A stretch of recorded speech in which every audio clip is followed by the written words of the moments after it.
Hey guys, Sandy here. Welcome back to my channel. Today I am documenting a Disney trash can. I'm using the new Iron Gate stencil from Scrapping Reflections. And I also pulled out some blue and green mixed media products and these black and white thickers from a Chamel collection that I don't remember which one exactly it is. So let's see what I can do.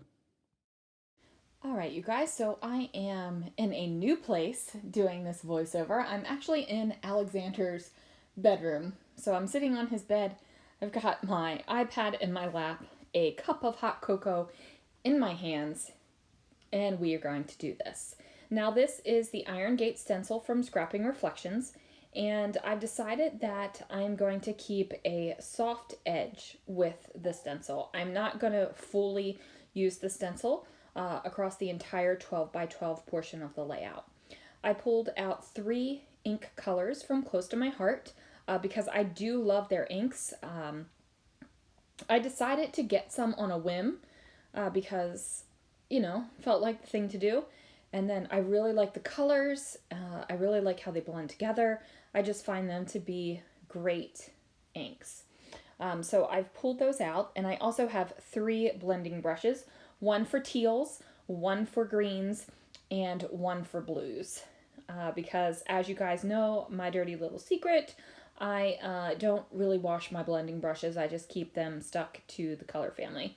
But you can see on my towel right here, I do wipe them off a little bit. So these are going to blend together beautifully.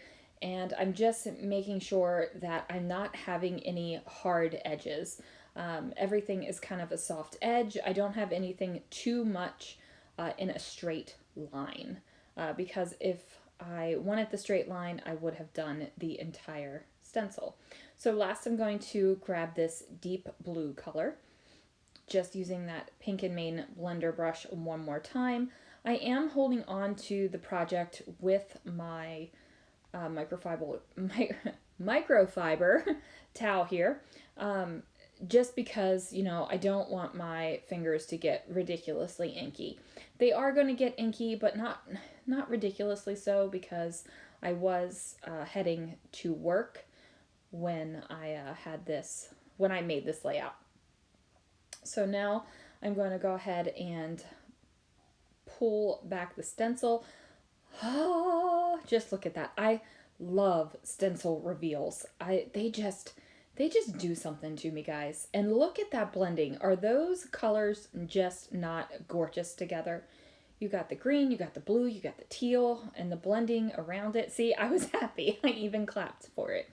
I was really happy about it. So this is my trash can photo. I don't say a whole heck of a lot usually on my Disney trash cans.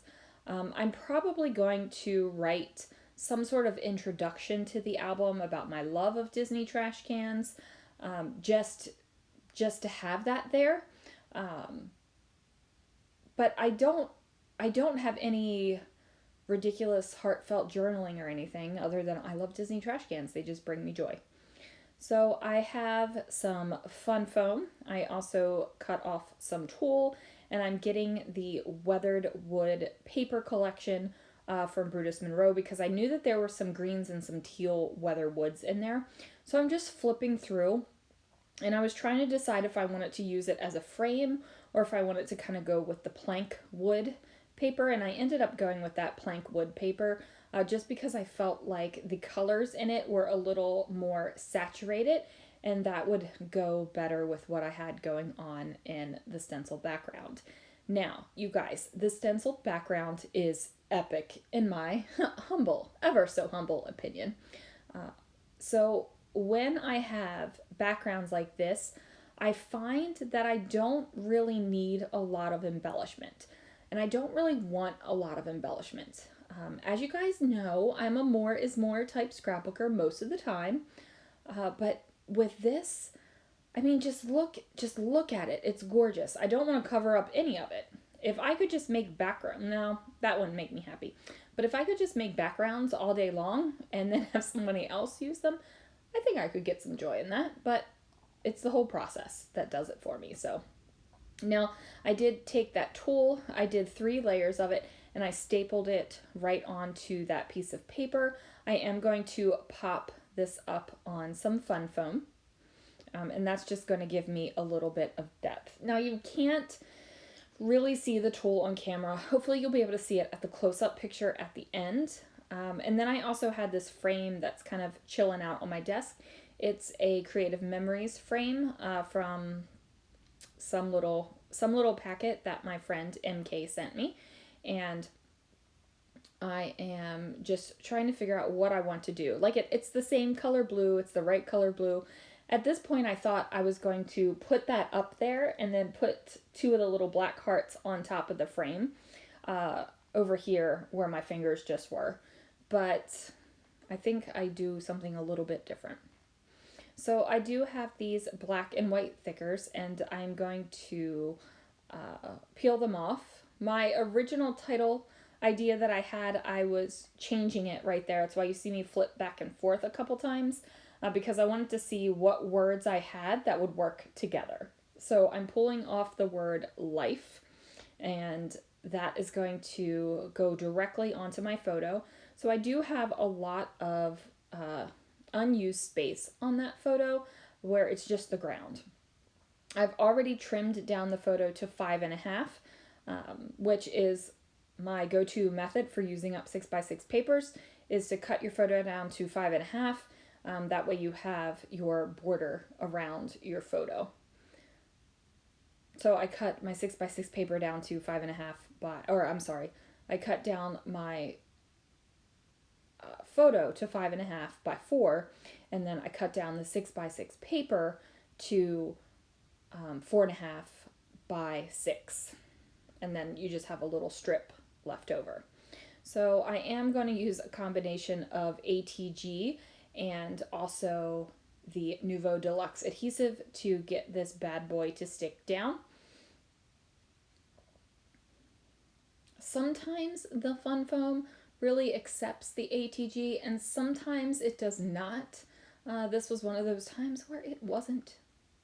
So I'm going to pop the photo there, and like I said, I really don't want to cover up a lot of the background, so I'm trying to keep everything kind of together, but I also didn't want my photo to cover up the edge of my inked stenciled area down there. So I wanted to make sure that my photo was up far enough on the page that you didn't see it. So I'm going to switch over to the black side for the thickers, and I'm going to add lovely. So right now it says life lovely. Don't worry, I will add a couple more little words in there. Just a couple, or maybe even one. I think I just add one. So I am trying to make these pretty even, not exactly straight. If they bounce ever so slightly, that's not a terrible thing.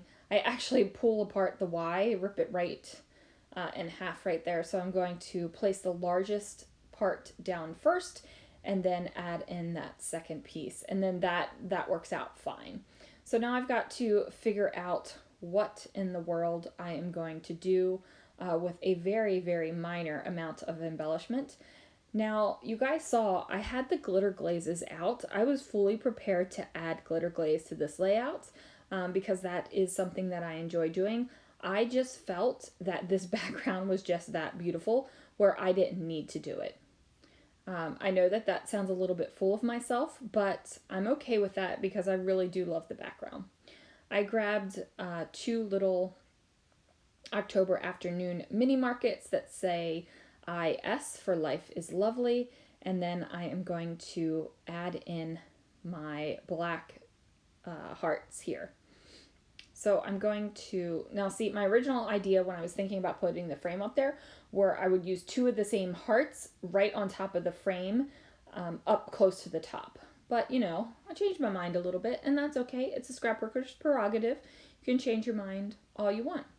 Now, I also thought about matting this on black cardstock, but I really think I like the pow that you get with just those couple little bits of black, and it not kind of being caged in by a border, especially since I went kind of loosey-goosey on the edges.